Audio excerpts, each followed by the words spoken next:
네, 오늘 애널리스트 뷰에서는 최근 힘실리고 있는 의류주와 화장품주에 대해서 집중적으로 알아보도록 하겠습니다. 정혜진 현대차증권 연구위원 나왔습니다. 어서 오세요. 안녕하세요.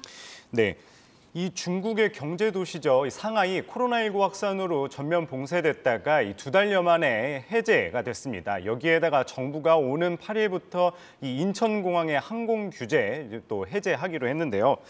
연구위원님, 이에 따른 좀 소식, 화장품주와 이 의류주 좀 긍정적인 영향을 받을까요? 네, 일단은 두 이슈 모두 화장품 의류 업종은 좀 긍정적인 영향을 줄 걸로 보고 있고요. 경중을 따지자면 화장품 업종이 조금 더 긍정적인 영향 받을 수 있을 걸로 보고 있습니다.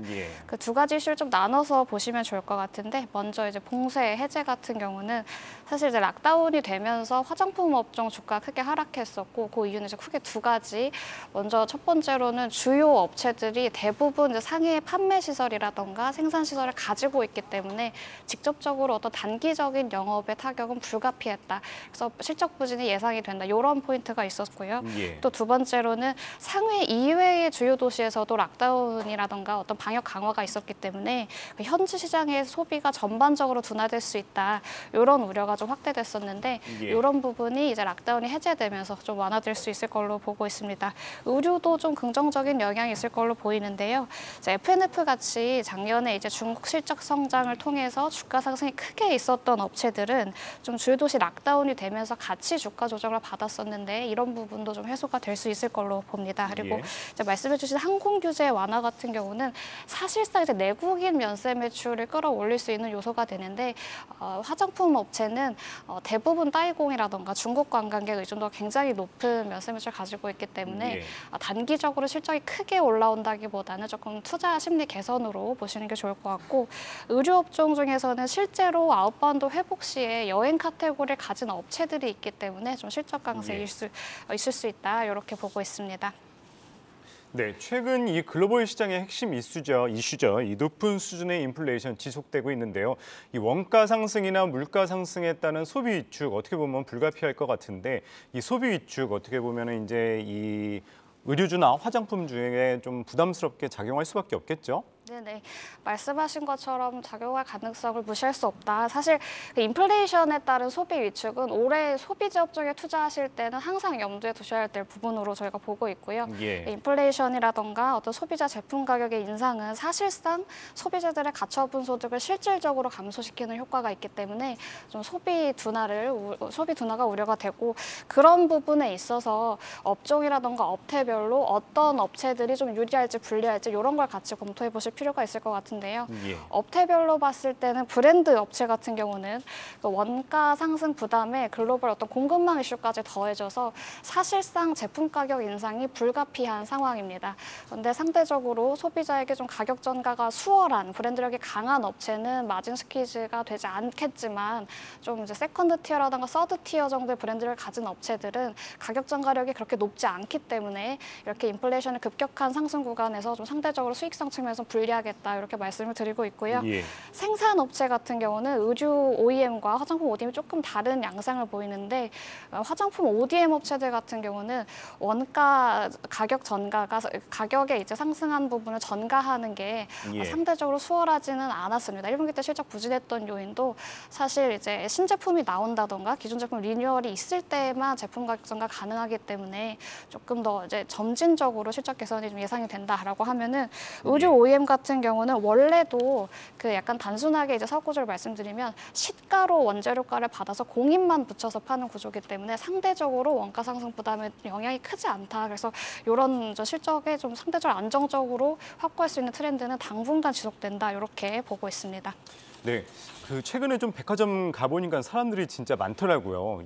의류주 같은 경우에 1분기 좀 괜찮은 실적 보여줬는데, 이 거리두기 해제로 이 짓눌렸던 소비가 이제 폭증을 하면서 그게 이어질 것 같은데 2분기 좀 어떻게 보세요? 의류 업종은 말씀하신 것처럼 예. 2분기에도 좀 실적 호조가 이어질 걸로 보고 있고 가장 큰 이유가 말씀하신 것처럼 그 백화점 채널을 베이스로 한 오프라인 매장의 판매 호조가 1분기 실적에 되게 특징적인 점이었는데 이런 게 2분기에도 이어지고 있어서 의류 업체들, 브랜드사들도 좀 양호한 실적이 전망이 되고 의류 OEM들은 앞에서 말씀드렸던 이슈 때문에 상대적으로 원가 상승 부담이 덜한 가운데 작년 대비해서 수주는 지속적으로 증가를 하고 있기 때문에 2분기 그리고 어떻게 보면 이제 3분기나 이제 하반기까지도 좀 양호한 실적 흐름을 이어갈 수 있을 걸로 보고 있습니다. 의류주와 반대로 좀 화장품주들 같은 경우에는 몇몇 종목들 이제 1분기 어닝 쇼크를 좀 기록하기도 했었죠. 2분기 어떻게 보시나요, 그러면은? 사실 조금 실적 개선을 바로 기대하기는 조금 힘들다. 네. 왜냐하면 그 1분기 실적 때 부진했던 요소가 사실상 아직까지 해소가 되지 않았고 영향이 좀 지속될 수밖에 없기 때문인데요. 브랜드사들 같은 경우는 1분기 때 실적이 부진했던 이유는 현지에서의 어떤 이제 방역 강화 그리고 면세 채널에서 따이공들의 구매 축소 이런 부분은 사실 아직까지 완전히 해소되진 않았기 때문에 2분기를 저점으로 좀 점진적으로 실적 개선될 수 있을 걸로 보고 있고 ODM사들 같은 경우는 원가 상승 부담의 어떤 가격 전가가 점진적으로 2분기부터는 이뤄질 수 있기 때문에 상대적으로 실적의 안정성은 화장품 업종이 ODM 업종이 조금 더 높겠다. 이렇게 말씀드릴 수 있을 것 같습니다.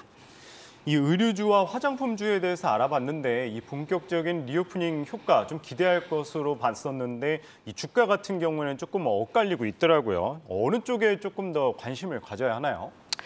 말씀하신 것처럼 주가가 엇갈리는 가장 큰 요인은 사실 결국 실적 때문이고요. 저희는 단기적으로는 매크로 불확실성이 여전히 남아있기 때문에 실적 위주로 보셔야 된다라고 말씀을 드리고 있고 그런 면에서는 안정적으로 의류 업종을 좀 실적을 가져갈 수 있는 업종을 보셔야 된다 이렇게 말씀을 드리고 있고요.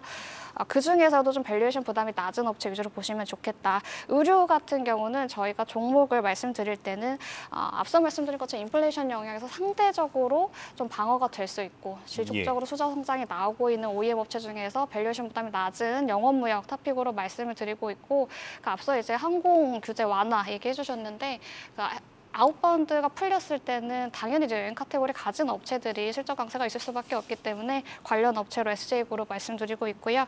화장품은 장기적으로는 이제 업황 저점을 지났기 때문에 좀 실적 개선이 가능할 거다. 투자 매력도는 좀 장기적으로 확대될 수 있다 이렇게 보고 있는데 일단은 단기적으로는 중국발 이슈 영향을 당연히 이제 받을 수밖에 없기 때문에 그 부분에서 상대적으로 좀 방어가 될 수 있는 업체, 내수 비중이 높고 내수 리오프닝에 따라서 조금 실적 개선이 QOQ로 올라올 수 있는 한국콜마 좀 안정적으로 말씀을 드리고 있습니다.